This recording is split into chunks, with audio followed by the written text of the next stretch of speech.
Oi, oi, oi, tudo bem com você? Fico feliz por ter clicado aqui. Nesse vídeo falaremos sobre Agostinho.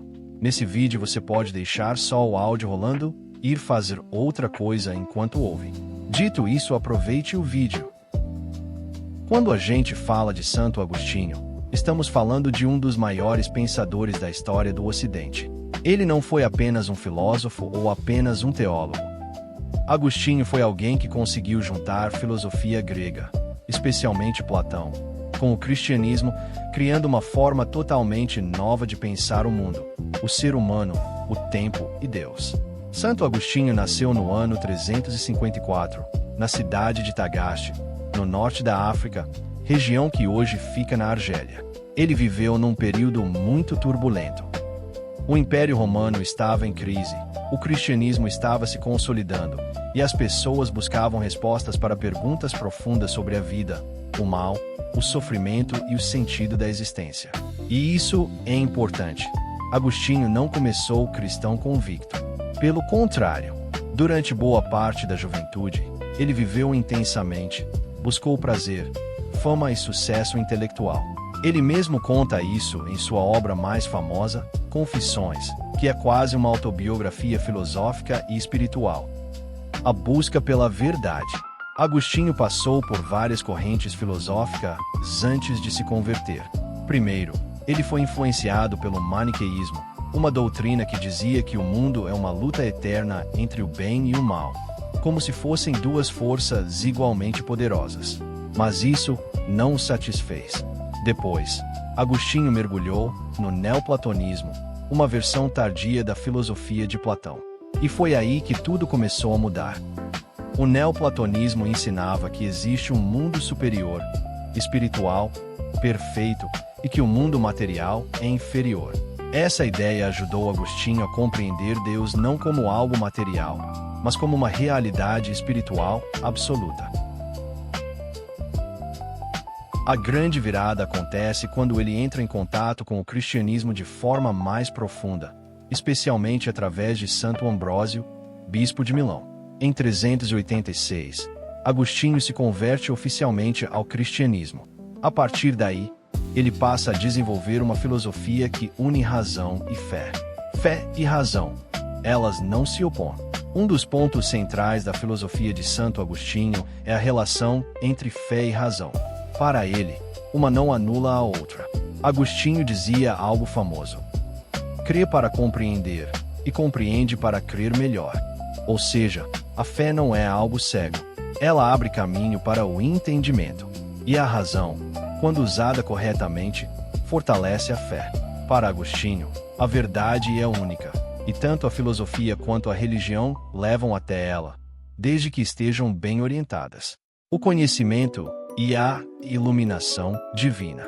Aqui entramos numa das ideias mais importantes de Agostinho, a teoria da iluminação divina. Ele acreditava que o ser humano não conhece a verdade sozinho, apenas com os sentidos ou com a razão.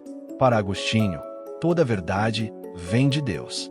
Isso não significa que Deus sopra respostas prontas, mas que ele ilumina a mente humana, permitindo que a gente reconheça o que é verdadeiro. É como se Deus fosse a luz, e a nossa razão fosse o olho. Sem luz, o olho não vê nada. Assim, sem Deus, a mente não alcança a verdade plena. Por isso, Agostinho desconfiava muito dos sentidos. O mundo material muda, engana, passa. Já a verdade é eterna, e só pode vir de Deus. O problema do mal. Essa é uma das maiores questões filosóficas da história. Se Deus é bom e todo-poderoso, por que o mal existe? Agostinho responde isso de forma genial. Para ele, o mal não é uma coisa em si, não é uma substância. O mal é a ausência do bem. Assim como a escuridão é a ausência de luz. Deus criou tudo bom. O mal surge quando as criaturas, especialmente os seres humanos, usam mal o livre-arbítrio. Ou seja, o mal não vem de Deus, vem das escolhas humanas que se afastam do bem. Isso leva a outra ideia central: o livre-arbítrio. Santo Agostinho defende fortemente o livre-arbítrio. Para ele, o ser humano é livre para escolher, mas essa liberdade também traz responsabilidade. O problema é que, Após o pecado original, a vontade humana ficou enfraquecida. Isso não significa que o ser humano perdeu a liberdade, mas que passou a ter uma inclinação ao erro e ao pecado.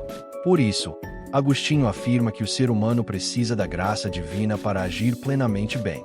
A graça não destrói a liberdade. Ela cura e fortalece a vontade, a alma e o corpo. Agostinho é profundamente influenciado por Platão quando fala da alma.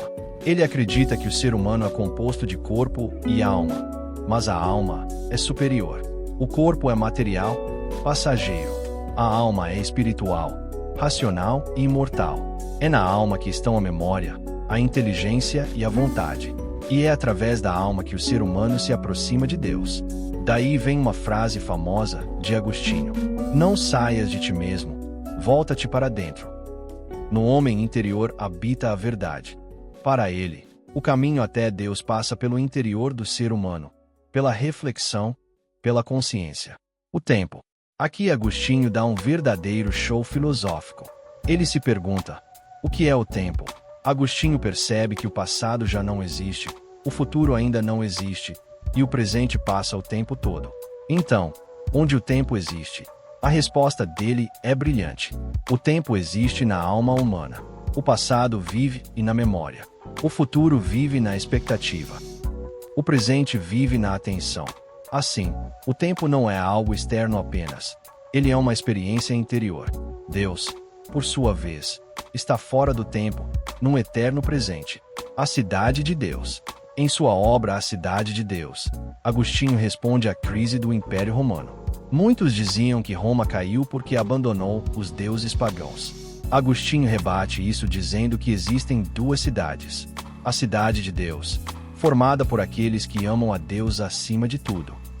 A cidade dos homens, formada por aqueles que amam a si mesmos e o poder. Essas duas cidades misturadas, mas têm destinos diferentes. A verdadeira pátria do cristão não é um império terreno, mas a cidade de Deus. Importância de Santo Agostinho. Santo Agostinho é considerado o principal filósofo da patrística, período dos primeiros pensadores cristãos. Sua influência é gigantesca. Ele moldou a filosofia medieval, influenciou diretamente São Tomás de Aquino, a teologia cristã e até debates modernos sobre consciência, tempo e liberdade. Mais do que um pensador distante, Agostinho é alguém profundamente humano, cheio de dúvidas, conflitos internos, erros e buscas sinceras pela verdade. E talvez por isso ele continue tão atual. Muito obrigado por ter ficado até o final. Espero que volte mais vezes. Vou tentar postar uns 3 vídeos por semana. Agradeço a paciência e fique com Deus. Jesus te ama.